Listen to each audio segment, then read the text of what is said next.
Belawan, tempat yang dikenal sebagai gerbang ekonomi Sumatera Utara, pusat di mana kapal-kapal kargo raksasa bersandar. Namun, tepat di balik megahnya industri pelabuhan itu, ada kehidupan lain yang tumbuh di atas titik-titik kayu di kampung nelayan Belawan, atau sering disebut Kampung Nelayan Seberang. Adalah pemukiman unik di atas perairan muara Sungai Belawan, Kelurahan Belawan 1, Kota Medan. Di kampung ini, waktu tidak berjalan mengikuti detik jam dinding, melainkan mengikuti gerak pasang surut air laut. Banjirop bukan lagi menjadi tamu asing bagi mereka, tetapi sudah menjadi bagian dari arsitektur dari keseharian mereka.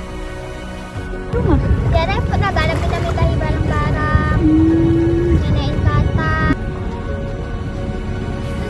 Bagi mereka, hal ini bukan menjadi salah satu alasan utama untuk mereka menyerah pada keadaan, tetapi menjadi bentuk kompromi yang paling jujur antara manusia dan alam yang menghidupinya. Bot atau perahu kayu menjadi urat nadi kehidupan di kampung ini. Bot digunakan dalam segala aktivitas sehari-hari, seperti mengantar jemput anak sekolah, mengantar warga sakit, mendistribusikan sembako, hingga pergi melaut. Hanya Rp5.000 kita dapat menyeberang melintasi setiap sudut dari kampung ini.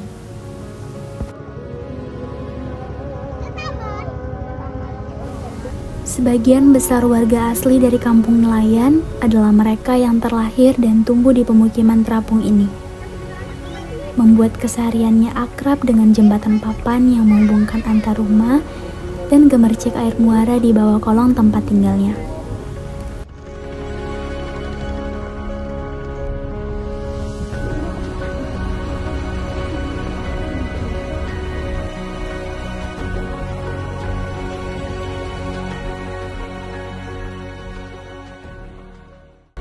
Karena ibu pernah tinggal di darat yang maksudnya jauh dari pasar, jauh dari bising, jauh dari tawuran. Oh iya, Kan? Di sini kan lebih nyaman.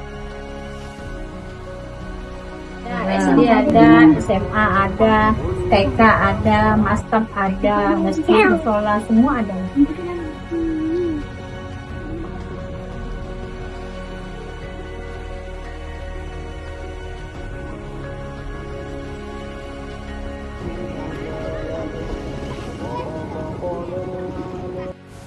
Menjadi nelayan di Muara Belawan saat ini membawa tantangan yang sangat jauh berbeda dibanding zaman nenek moyang kita dahulu. ya, tinggal di laut ya, apapun sulitnya, apapun tantangan itu tetap kita hadapi demi untuk bisa menutup kebutuhan kita sehari-hari. Ada kalanya mereka bersiap di perahunya sejak dini hari untuk mencari ikan, udang, atau kepiting yang kemudian dijual ke pasar di daratan. Pendapatannya memang tidak menentu, sangat bergantung pada kondisi alam dan cuaca. Yang namanya hidup itu tetap dijalani. Kadang ombak, kadang hujan, badai. Tidak peduli, yang penting bisa menafkahkan untuk anak dan istri. Nanti setelah pulang dari laut, kita bawa hasil pulang, kita kasih sama toki, potonglah masalah biaya berangkat ke laut. Ya lumayan lah, bisalah dapat satu hari itu 100.000 atau 50.000-an lah. Bisa satu jam pemasangan, 5 jam kemudian baru diangkat. Berarti itu bukan yang di tengah laut ya Pak? Kalau yang di tengah Enggak. laut ya langsung gitu ya? Iya, ya tengok kondisi air. Kita kadang laut tengah, kalau kondisi air seperti ini kita nggak bisa di laut tengah, harus laut dalam. Sekali Bapak berlayar ke tengah laut itu bisa berapa kilo Pak yang dibawa ikannya?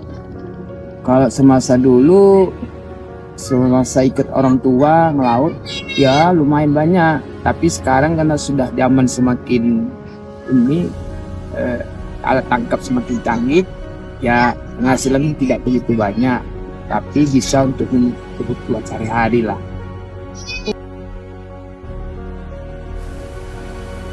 Sebelum ia memacu perahunya untuk membelah muara Belawan, Pak Ucok selalu menghabiskan waktu di dermaga kayu atau di teras rumahnya untuk melakukan persiapan. Tangannya dengan cekatan memeriksa satu persatu perlengkapan yang akan dibawa. Mulai dari memastikan mesin perahu, mengecek pasokan solar, hingga menyusun jaring, pukat, dan tali pancing agar tetap rapi dan tidak kusut saat dilempar ke laut nanti.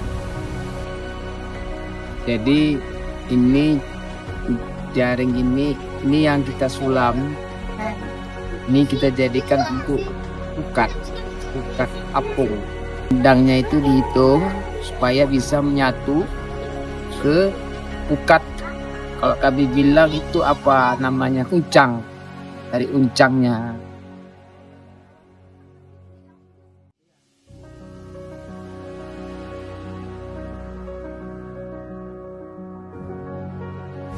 Untuk memahami Belawan dengan cara yang paling jujur, kita tidak bisa hanya melihat dari kejauhan.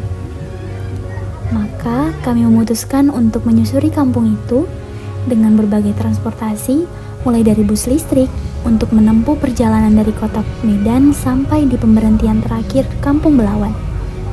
Kemudian memasuki Kampung Titi Panjang dengan berjalan kaki atau menggunakan transportasi becak.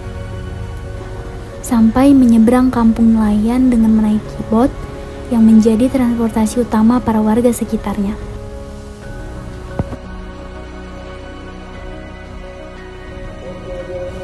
Dari laut hingga labirin titik kayu, kami melihat wajah Belawan yang sesungguhnya. Tempat ini mungkin ringkih bagi orang luar, tapi bagi mereka, disinilah kedamaian itu berlabuh. Di atas papan kayu ini, hidup dirayakan dengan rasa syukur yang tulus, tawa yang lepas, dan kebahagiaan sederhana yang selalu berhasil berdamai dengan keadaan. Di kampung nelayan Belawan.